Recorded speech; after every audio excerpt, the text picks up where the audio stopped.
Go deep inside Highland Light. Next! CapeCast.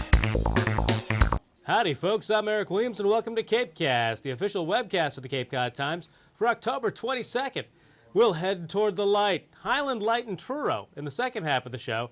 But first, let's take a look at news. In the bleary, weary, and cheery department, Red Sox fans stayed up late for a good reason last night as the hometown hardballers capped a crush Cleveland comeback with an 11-2 win over the Indians, clinching the American League pennant. Next up, a World Series date with the Colorado Rockies, a gutsy bunch from the frozen midriff of America, where the snow is already flying. Here, chilled Rockies prepare for the voyage to Boston. And here, Colorado Rockies groundskeeper freezing my butt off looks over wintry Coors Field in Denver. He'll have plenty to do to get the field ready for Game 3.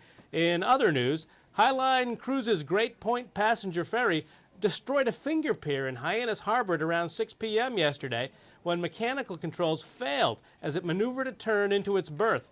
None of the 101 passengers or 8 crew members were hurt, according to fire officials.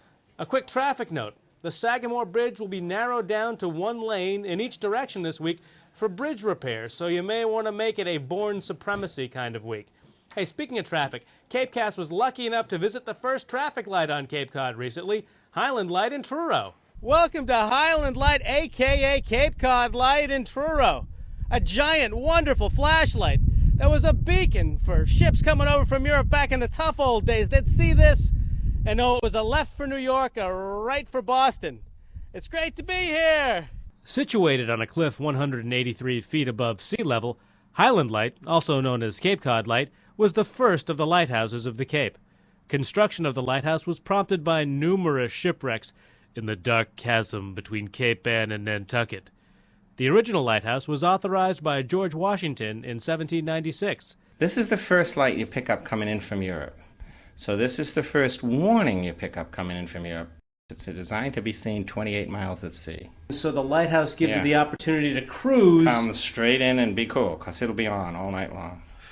That's nice.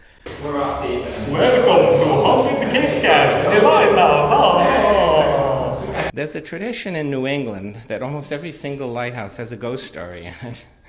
And that's because most of the old lighthouse keepers stayed in the light and worked the same light, for 60, 70 years. And so the tradition is that these old men and women, because there were a lot of women lighthouse keepers, just stuck it out and then stay in the light.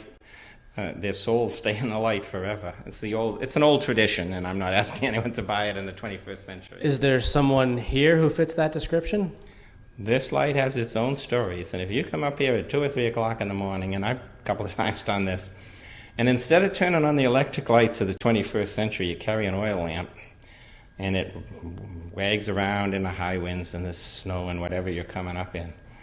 You can come to believe that the old lighthouse keepers haunt the light. You can come to believe that. Oh man, no sleepovers here for me. We'll be back to CapeCast right after this message from the Lighthouses of America. Back before lighthouses, methods of stopping ships before accidents was primitive. Stop! Stop! No!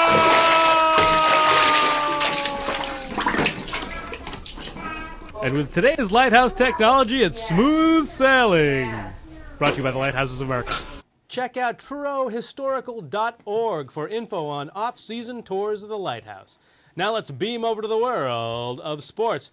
Beyond the Red Sox, we have a team of beef-fed giants, thrashing all who cross their path. Yup, the Patriots euthanized the Dolphins 49-28 yesterday in NFL action.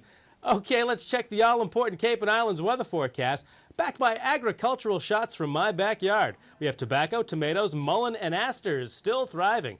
Tonight, patchy fog after midnight, otherwise increasing clouds with a low around 56. For Tuesday, showers likely mainly after 3 p.m., otherwise cloudy with a high near 68. Okay, we've got to get out of here. This has been CapeCast for October 22nd. Till next time, see ya! CapeCast. Forgot to turn on the light.